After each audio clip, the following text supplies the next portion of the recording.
तो मैं law minister साहब से कहूँगा कि जी वो इसके ऊपर ज़रा बात कीजिए, और जो जज्बात हैं हमारे यहाँ मेंबरान के, ये दोनों साइड के मेंबरान के, ये भी पहुँचाए जाएँ।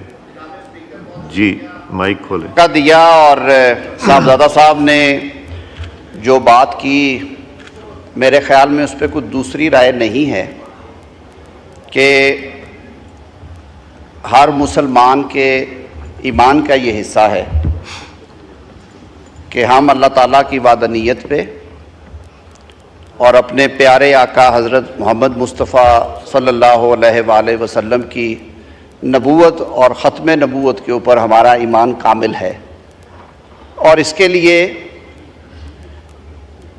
आका की हुर्मत के लिए और अपने दीन की हिफाजत के लिए हम में से हर शख्स के रगों में दौड़ने वाले लहू से हमें ये हरारत मिलती है कि हमारी तरफ से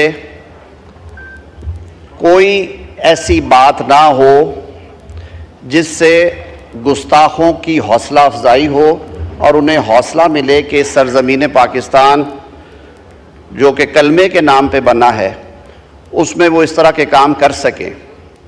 लेकिन मेरे ख़्याल में जब बात आइन और कानून के दायरे में आती है तो हम सबको एक बाशऊर और एक संजीदा शहरी होने की हैसियत से ये भी फ़र्ज़ है कि उसको पहले देखा जाए, पढ़ा जाए, डिस्कस किया जाए और उसके बाद इसके ऊपर राय दी जाए। मेरे भाई हैं,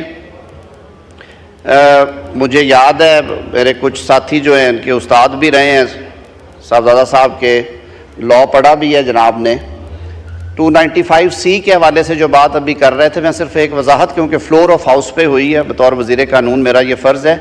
साहब 295C सिर्फ आका मोहम्मद मुस्तफ़ा सल्लल्लाहु अलैहि वसल्लम की ज़ात के हवाले से, बाकी सेक्शंस हैं PPC में, लेकिन मैं एक तस्सीह करना चाहता था।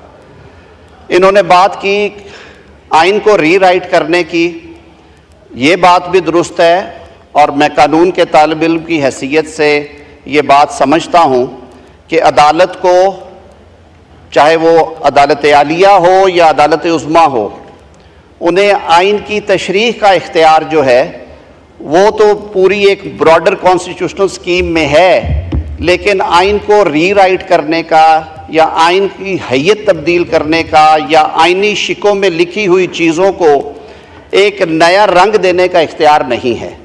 और इसी वजह से ये बहस बड़े अरसे से चली आ रही है। माजी में भी कुछ ऐसे डिसीजंस आए और फ्यूचर में भी आएंगे कि under the colour of interpretation of the constitution तशरीह करते करते हम कई दफ़ा आइन रीराइट कर देते हैं। मिसालें आपके सामने हैं। आर्टिकल 63A के बहुत से जो क्या कहते हैं विक्टिम्स हैं वो इस मुल्क में हैं कि जिसमें ये लिख दिया गया फैसले में कि जी वोट डाला जाएगा, गिना नहीं जाएगा और डिस्क्वालिफिकेशन भी होगी।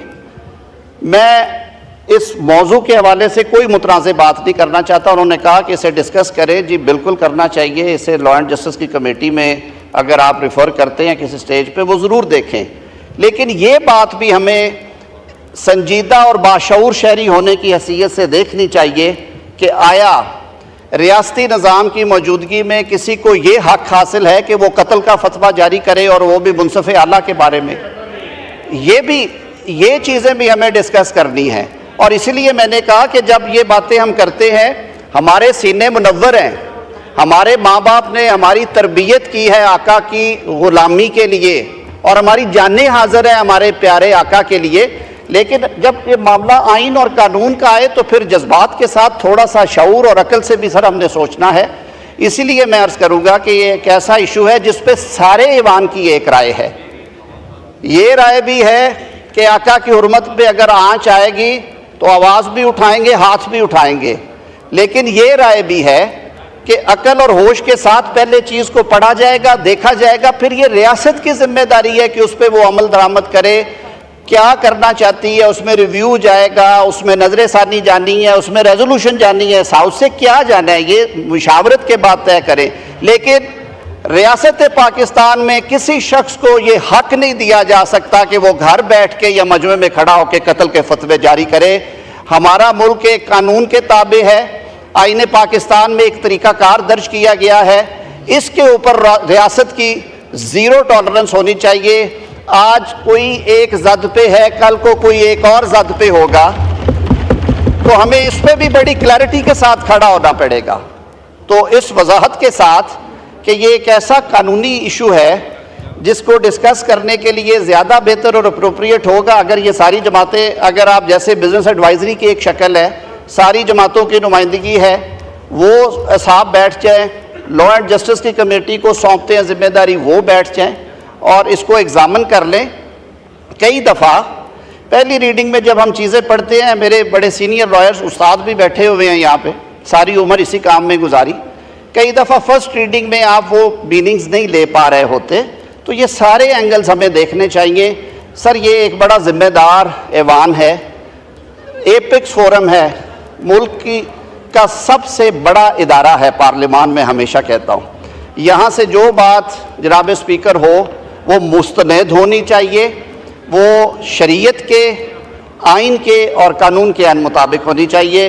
हम सब के जज्बात एक जैसे हैं, लेकिन जो मेरी अर्ज़ ये होगी सब दोस्तों को कि इसे एक दफ़ा एग्ज़ामिन कर लिया जाए, उसके बाद इस पर एक रेजोल्यूशन पास की जाए। वो अब 4 दिन बाद हो सकती है, 2 दिन बाद हो सकती है, जो ये हाउस डिसाइड करे। बहुत शुक्रिया। हनीफ अब्बासी साहब।